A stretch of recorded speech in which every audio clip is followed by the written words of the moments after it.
Bom dia, senhoras e senhores inscritos nesse canal. Hoje é segunda-feira, 30 de maio de 2022. E com exclusividade nesse canal, duas matérias que saíram na mídia americana nesse final de semana. A primeira do The Wall Street Journal e a segunda matéria do Motherboard, que comenta essa matéria, a primeira matéria do The Wall Street Journal. Um cenário perfeito aí para poder destruir a Uber e aqui também a Lyft, conforme a matéria. Veja bem, a primeira matéria tem esse título aí: a nova realidade da Uber e da Lyft. Menos motoristas, passageiros econômicos e investidores nervosos. Então, tá todo mundo nervoso, tá todo mundo estressado, porque a Uber, né, e esses aplicativos só fazem perder dinheiro. Além desse cenário perverso aqui para essas empresas, um cenário também aí ruim para os motoristas. Não há a menor chance dos motoristas terem sucesso com essas empresas perdendo dinheiro. Então a segunda matéria do The Motherboard tem esse título aqui dizendo que Uber e Lyft estão sem ideias, elevando os preços em desespero por lucro. Então veja bem aqui que as matérias, os jornalistas estão relatando aqui que as empresas estão cortando custos e procurando novas maneiras de atrair motoristas. Lá nos Estados Unidos a realidade é diferente, né? Tem vaga de emprego para todo lado. Então muitos motoristas abandonaram essas plataformas malditas e arrumaram outro trabalho, diferente da realidade aqui no Brasil. Uber e Lyft coletivamente atraíram pelo menos 20% menos passageiros e publicaram 35% menos viagens no primeiro trimestre do que 3 anos antes. Então veja bem, 20% a menos de passageiros e 35% a menos de viagem no primeiro trimestre deste ano. As empresas estão se recalibrando para uma nova realidade. Os investidores estão aumentando a pressão para conter grandes perdas. Os passageiros estão fazendo menos viagens à medida que as tarifas aumentam e os motoristas ainda estão em falta. Olha que cenário perfeito para poder destruir esses aplicativos. A tarifa média de Uber e Lyft atingiu um recorde nos Estados Unidos no mês passado, impulsionada pela escassez de mão de obra e altos preços dos combustíveis. Agora aqui a matéria do The Motherboard está dizendo aqui que, como se vê, as empresas que dependem fundamentalmente de subsídios de capital de risco para oferecer corridas baratas não são grandes investimentos de longo prazo. Desde sempre eu tenho dito aqui que esse negócio é inviável sob todos os aspectos e é o que está se confirmando dia após dia.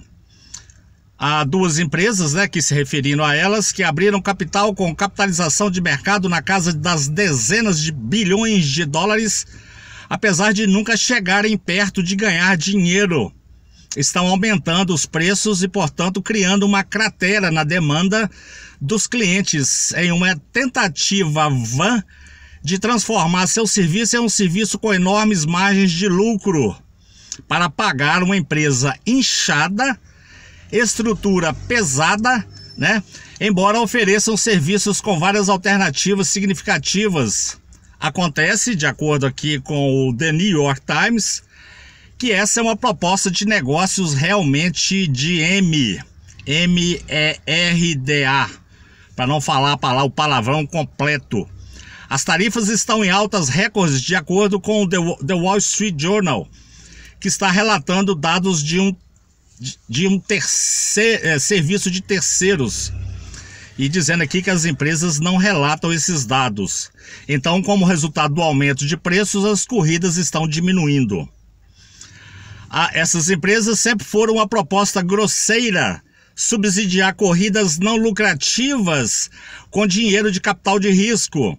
conquistar participação de mercado e eventualmente descobrir algo que tornará essas corridas lucrativas, coisa que nunca vai acontecer. Apesar da enorme estrutura corporativa de executivos e engenheiros bem pagos, uma coisa que as empresas tradicionais de táxis não tinham.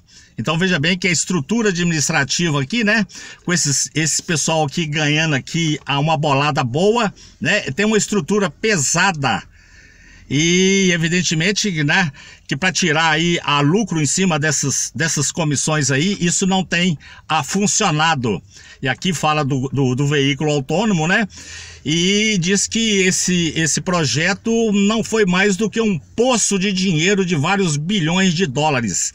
Gastaram uma fortuna nesse negócio que não deu certo e nem vai dar certo. Ambas as empresas, perdão que entrou um sol aqui, vou tentar corrigir.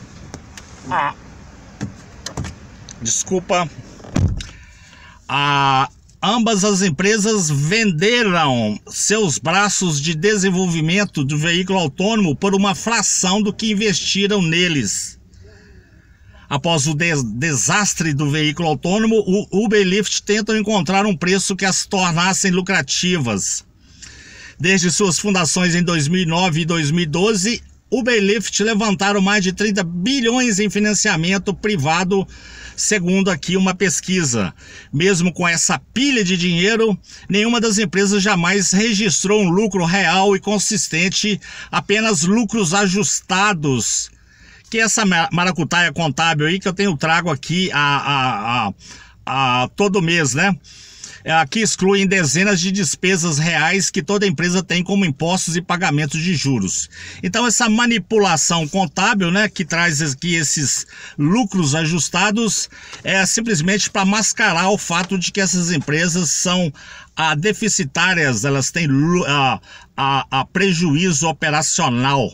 A Uber nunca deu lucro no Brasil e nunca dará. A razão pela qual aqui eu venho pregando aqui a quebra dessas empresas. Então nesse cenário aqui adverso, completamente adverso, é bobagem motorista ficar tentando rodar aí com esse aplicativo da Uber, porque a empresa vai continuar metendo a mão nos ganhos aí para poder se safar dessa confusão toda.